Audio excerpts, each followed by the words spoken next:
This video was sponsored by PowerCircle Clothing and Headbusters Food Company in association with Cook Up Unlimited. Cook up! It's not a podcast. Dennis here, back with another episode of This Is Not a Podcast. Y'all already know what the lick read. Make sure y'all like, subscribe, and hit that notification button. It's greatly appreciated. So tonight, we decided that we're going to flip the script tonight and go back to doing a movie review. This is a movie review that's an oldie but goodie. Definitely an urban tale. It's got that urban folklore to it. And it's a hood classic, definitely on the East Coast and maybe in other rural areas. It's got more meaning to the story than what it appears to be. Recently, Nas and the good folks at Mass Appeal recently dropped a documentary that was definitely, I would say, highly anticipated, in my opinion. Definitely, when I seen the trailer, I flipped. If y'all don't know by now, just go ahead and check it out. If you've been crawling under a rock, it's definitely a documentary that's definitely worth being told, and that is on none other than the legendary, I'm gonna say legendary, when I say legendary, heavy on the legendary, the Supreme Team. In that particular documentary, I encourage y'all to go watch that first and foremost. A lot of mixed reviews on it, you know what I'm saying? Some people had a difference of opinion. Others, well, you know, we'll review and we'll talk about that in another episode. But as I'm watching this documentary, I just happen to see this part. And if you know the story of the Supreme Team, and I'm definitely not trying to piggyback, so I'm gonna just cut right to the chase. As you know, for those of you that follow the story, Supreme actually got a chance to shoot this movie called Crime Partners, which he written, and it was based on a Donald Goins novel. And if you don't know who Donald Goins is, I think y'all need to look him up. And maybe we can kind of revisit and talk about it. Well, Donald Goins, a very important author in urban hood tales, and he wrote a lot of books. Some will even call it the Hood Bible. Some of it will call it the blueprint to how to navigate through the streets or whatever. You know, some people, a lot of these Donald Goins books were often read in jails all across the nation. Definitely, if you was a reader, you definitely read this book. One of those books entitled Crime Partners was based on this movie, and it inspired Supreme so much that he wanted to do a movie based off a Donald Goins novel. He decided that he would go and pull his resources together and make this movie come to life, which stars none other than my boy Kane, aka Tyron Turner of Menace to Society, as well as Chauncey, aka Clifton Powell from Menace to Society. And it had star-studded celebrities on here. Well, it had star-studded actors in there as well, such as Ice-T, Snoop Dogg, Ja Rule, and a few others. The list goes on and on. So everybody kind of made their cameos here and there. It even had Chino XL in there. Shouts out to Chino XL. He had a dope part in the end of the movie, by the way. Some of y'all probably seen this movie before. I myself never watched this movie a day in my life. Came out in 2003. I often used to see this movie all the time. Like if you go to your local Blockbuster videos at the time, or if you go to your local video store, I would always see this movie. And just based off the cover alone, you can tell it's a hood movie. I mean, we all know how hood movies look. It kind of remind me of a Master P movie, based off the cover, the color scheme and the cover, because it had Snoop Dogg on it, and you know it had Ice-T on it. By the way, Snoop Dogg was in Hot Boys, so Snoop Dogg playing this movie Hot Boys, and the film cover looked kind of like the same in terms of the color scheme. So I used to always see this movie in Walmart when you go into the $5 movie section and you see all these different movies and goodies, and I would always see this movie. If y'all know the story about how this movie came about and how it almost didn't come about, I encourage you to watch any documentary that you ever seen on the Supreme Team, or any documentary you ever seen on Kenneth Supreme McGriff. Free Preem, by the way, man. Free them guys, man. Getting back to the story. So this movie dropped in 2003, Crime Partners. I'm watching it in 2022 for the first time. So a couple days ago, I got a chance to watch the movie, sit and marinate on it. The Supreme Team documentary inspired me to do this movie review tonight. Let's dig into it. First and foremost, it's about these two characters. Kane is the star of the movie, like I said before, and he played this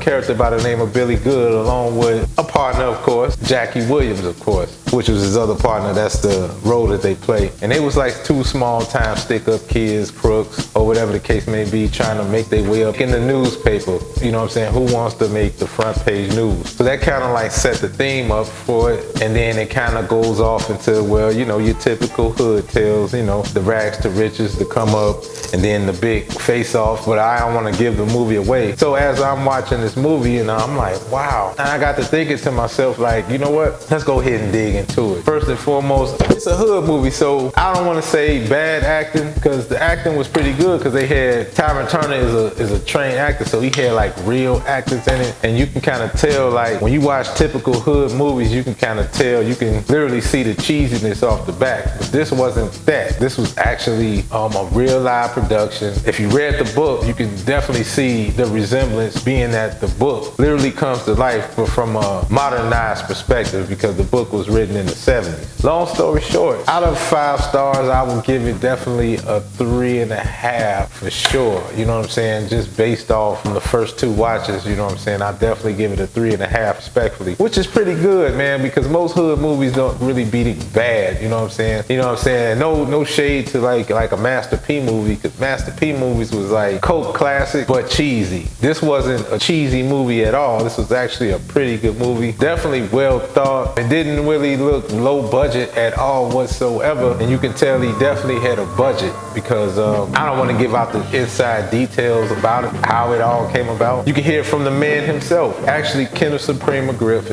he actually gave some commentary in the Supreme Team documentary, so that should give it a lot more solidarity, or authenticity, I should say. It should give it more authenticity, you would say. One would argue how it should have came about, how you should have shot it, how it should have been depicted. That's for anybody with an opinion, or any of you critics out there. I'm not one to critic the documentary per se, but it was definitely informative, and it was good to hear certain things from the horse's mouth, so to speak. You know, so shouts out to Nas and the good folks at Mass Appeal and everybody that made that happen. Shouts out to the Supreme Team. Like I said, y'all don't want to get on here name dropping or clout chasing, anything like that. I'm just here to talk about Crime Partners, and Crime Partners had my main man Ice-T in the movie. He had a nice role in the movie, so it was like if you ever read the book Crime Partners, you can tell where the 70s vibe came into place, so to speak. This just in my opinion, from not to be like, I'm not saying I'm a film critic, but I might as well be one. It was a part in the movie where that was pretty interesting. It had like a militantness to it, you know what I'm saying? Like I would imagine like in the 70s and the late 60s, like the Black Panther movement and a lot of revolutionary groups were there, you know, and this is New York City, and like anywhere else, and like the climate, like even like in the streets of Chicago, like back in those times, I used to hear about a lot of historians I used to talk to.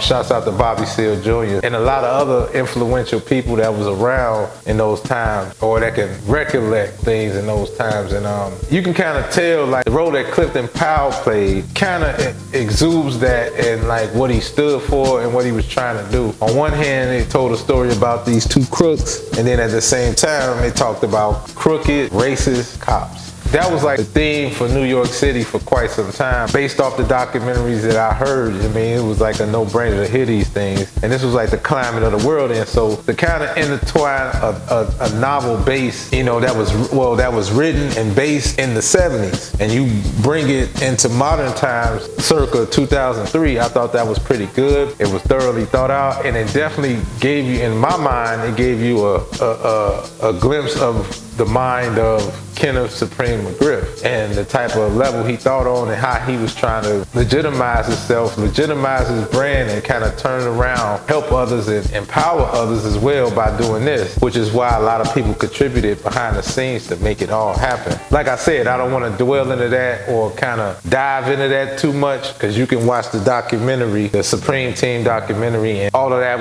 will be, if you don't know, like I said, if you don't know the story already and you've been crawling under a rock, or if it's something that you want to get in tune with, definitely check out the documentary and go watch Crime Partners if you haven't. Make sure y'all go check that out. You can kind of see what direction he was kind of heading in, you know what I'm saying? And sometimes life gets the best of you, or your past comes back and haunts you. It's unfortunate that it had to come to that. So big ups to Supreme, much respect. Yeah, I'm gonna end it on that note. Like I said, I give this movie 3.5 stars, and I just came on here to say I encourage y'all to watch it. So if I could give it 3 stars or over 3 stars, it's definitely worth watching. So definitely go check it out, man. If you go to your local Walmart, if y'all still buy DVDs or Blu-ray DVDs, anything like that, which I'm sure you don't, you could probably watch it on Tubi, I believe. See if it's on Tubi.tv, or maybe you can stream it somewhere, man. You know, definitely go check it out, man. It's actually a good flick. You'll definitely be surprised. It don't really give you that hood movie feel completely, but it's there. It's more like a well-shot hood hood movie. You know, it's better shot, you know what I'm saying, for the most part, because you gotta think, it's 2003, so a lot of movies that came out. Matter of fact, we might just do